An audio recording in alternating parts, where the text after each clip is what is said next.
Fuad here, back on Behind the Gloves with another interview. I'm joined by the one and only Dave Coldwell in Liverpool. How you doing? I'm good. How are you? Not too bad. Cold, very cold. Yeah, that's why I've wore this. Yeah.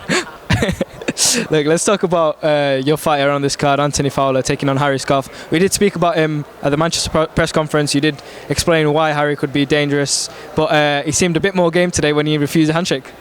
Yeah. Probably thinks that gives him more chance of winning. Whether you shake hands or not, it's all bullshit really. It don't make any difference to what happens on fight night. That's a bit of Clifton coming into him there, I think. That's a little bit of Clifton. Be a bit of a rude boy, a bit of a bad boy. Makes no difference. The one fight where Fowler let his emotions get involved is the one fight that Fowler got beat. He's been a lot smarter these days. He's learnt from his defeat. He's learnt from that experience. He knows he's got a job to do, and he knows it's a tough job. Harry, Clifton, they seem to be banking on that. We've been looking at Fitzgerald, and we're thinking about Fitzgerald. I've been around the block. That doesn't happen. That doesn't happen for me. And for Fowler, he's had a recent defeat where he was looking at Cheeseman instead of Fitzgerald, and he was thinking he was just going to beat Fitzgerald and move on to something else. He's learnt from that. So, you know, if they're banking on that, that's what that is that's building false confidence. You know, I believe they're confident. Clifton's very confident in his man. Harry's very confident. He's unbeaten. He's got no reason not to be confident. But if you're trying to build more confidence and if you're looking for reasons to win the fight through what we're doing, don't do that. I don't care what they're doing, what they're thinking. I understand the dangers that he brings. More importantly, Fowler understands that.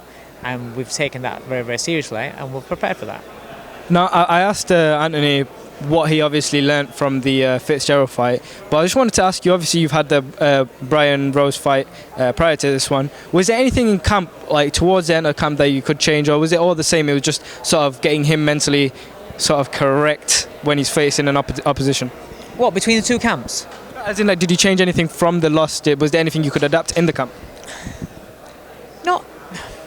Listen, people think that I don't work on Fowler's feet. It looks like he's never worked on his feet ever.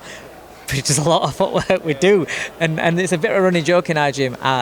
You would think that we don't spend time on this, we don't spend time on that. Oh, he'll just his load up. And that's all a case of your mind, you know, because he does do feet drills. You are saying every day, don't load up, don't load up, don't load up. And you know what? For this camp, and for the Brian Rose fight actually as well, he showed big improvements for the Rose fight, where he'd stopped loading up as much. It stopped being as tense. When you're tense, you tire out quickly. And when you're tense, you're a little bit more predictable with your punching. He's never going to be fluid. He's never going to be a Jordan Gill, Opie Price type of fighter. He's never going to be that kind of guy. But he has tools that work for himself. And sometimes when your feet aren't as fast as somebody else's, it's not about trying to catch them up with the speed, it's about positioning them on where you need to place your feet. And that's something that I've always tried to work on, but I don't think he's ever got as such. For this camp, he seems to have got it. And in sparring, he's not let the sparring partners breathe. He's been able to get into range without getting a hit himself. His defence has been very good, but he's been able to get into range so he can get his own shots off. And then when he gets there, he's not loading up on single shots or looking for the single power shots. You know, it just seems to be getting it mentally, and that's part of growing as a fighter. You know, it was 9-0 when he fought Fitzgerald. Still learning. You know, he's when you're knocking out guys or you're fighting guys that are just coming in to survive. You're not learning. You only start learning when you're fighting guys that are trying to win, and then you learn even more when you start fighting guys that expect to win. Fitzgerald expected to win. Brian Rose expected to win. Harry Scarf expects to win. They're the fights that you learn from, and this is why I'm expecting now, and I'm seeing now results in the gym with Fowler, because it's all right doing everything in theory in the gym, sparring, everything. That's all theory towards the fight. But then when the fight happens, that's when you get your practical experience, and then you're like, oh, that's why we do this in gym. That's why, because some fighters work like that. Some fighters don't get it straight away. And some fighters, they have to kind of like, something has to happen to them, or the scenario has to happen to them, and then they think, right, when we're in gym, we're doing that for that reason. This is why this is happening. That's why I got beat in that fight. And that's kind of like how Fowler's been working and how he processes things. And I'm seeing him improving now since we're having real fights. We look forward to that on Saturday. And talk about Saturday as well. Later in the night, we've got Wilder versus Ortiz over in America. Now, I'm sure you've seen. Ortiz has been on that youth juice. He's doing something. He looks. How could his not just his body, but his face looks younger? That's because he's living right, smelling the daisies. I don't know, man. How do you see the fight playing out? I mean, for a lot of people are like sort of giving me stick for saying it's. I don't think it'll be anything like when Wilder faced Stavern again and knocked him out. I think this is going to be harder than the first one. I don't know why. I've got a feeling. It could be, but when he gets 136 years old, sometimes you just can't do it anymore. And Ortiz has got to be pushing towards them numbers. He's aged, hasn't he? And physically looks great, but we haven't seen him spar. We don't know is that sharpness, is that time. It's very hard when you don't actually see the actual boxing dynamics happen, and you're on the outside. You don't see that. You don't know, because you can look fantastic, but when you get in that ring, you can't pull that trigger. You're not quite as sharp. Your reflexes aren't as great. Surely you'd have confidence from wobbling Wilder. Of course he will. But if that's the only confidence, if you just say, I'm not saying it is because I don't know, but just say that in this camp, age is kind of like caught up on him, and things aren't happening right. But the only confidence you've got is because you wobbled him in the last fight. What happens if, because you slow down just that fraction, you get nailed as a southpaw? You get nailed with that straight right hand. Because Wilder can punch. If Wilder hits anybody, Wilder's knocking anybody. That's the great thing about Deontay Wilder, why he is such must-watch television, because you just don't know. It could be losing a fight and it could just catch you and chin you and clean out. Ortiz is a very good fighter, or he was a very good fighter. Now he seems to got in shape. Is it too late because of his age? I don't know. I hope not, because if not, we're in for a great fight. And that's the dynamics of this fight. You just don't know. He looks very young. And sticking with the heavy. That's what he needs to be. He needs to be able to fight young, because he's a very clever fighter, very, very good fighter. I'll say he's technically very gifted. Very, very good, technically. But age catches up on everybody. And he is not 40 years old. I'm not having it. It's incredible if he's not. But sticking with the heavyweights, we've got the Joshua fight coming up only 2 weeks away. And I can't really believe, firstly, how the fights come about. Like in boxing these days, it seems like we have to wait months upon months for fights, but we've got this rematch straight away. Do you think it's a mistake for him to take it straight away, not to probably build on the loss and see where, because 6 months is a short time? Now it's happening, it doesn't matter what I think. It doesn't matter what I think. My feelings as a coach, and in my experience with fighters, my feelings is if you get beat in a bad way like that, unless there are mitigating circumstances which we don't know, they'll know what happened. There's all this whole thing. Oh, he wasn't right. Everything. I still, no matter what anyone says to me, I still don't think he looked right walking into the ring and everything. But that's by the by. He got beat because he made the wrong choices and he kept making the same mistake. For me, come back, learn from it, get a fight or two. But then you run the risk of all the belts going and forever and this. But to build the fighter, you learn from your mistakes. You learn from nights like that, and he will be a better fighter.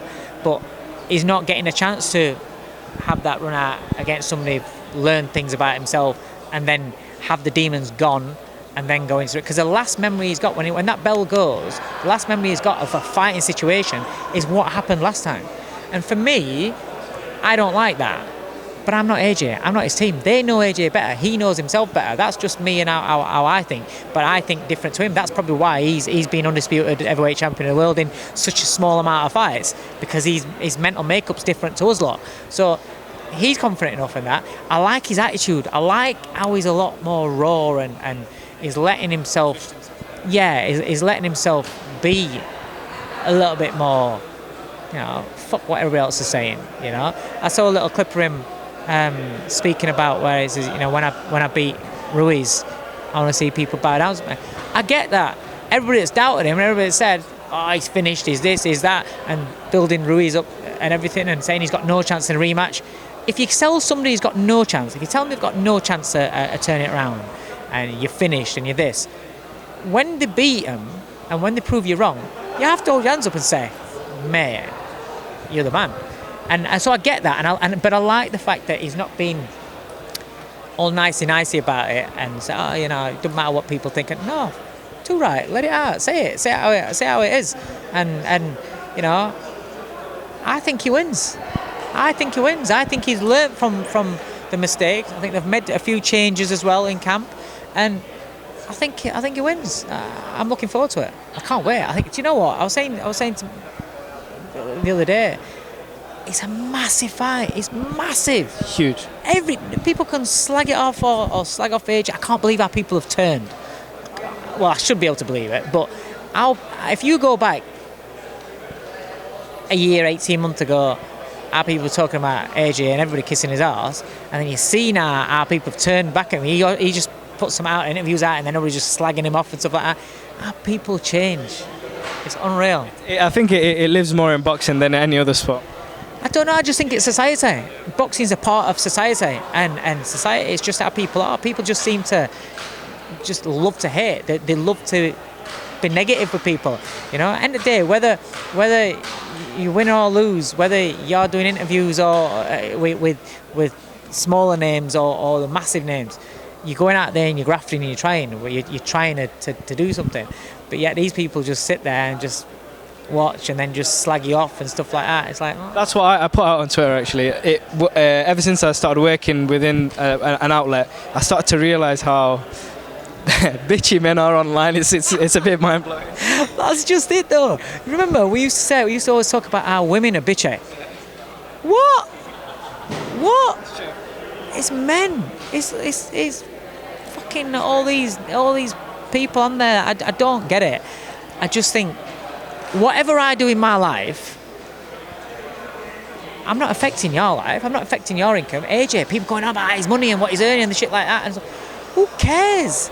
If he earns 30 million, if he earns 80 million, if he earns 1 million, if he earns 20p, it doesn't affect my living. Oh, it affects mine, because while he's doing really well, there's big shows on Sky, so then my fighters get onto these big shows and my fighters get paid better than if they were boxing on my little shows in Sheffield or Barnsley. So it does affect mine, but to the average person that's commenting and slagging off, that are just fans, they call themselves fans, it doesn't affect their life, you know? It doesn't. So chill, don't fucking give yourself an heart attack over all the pent-up aggression.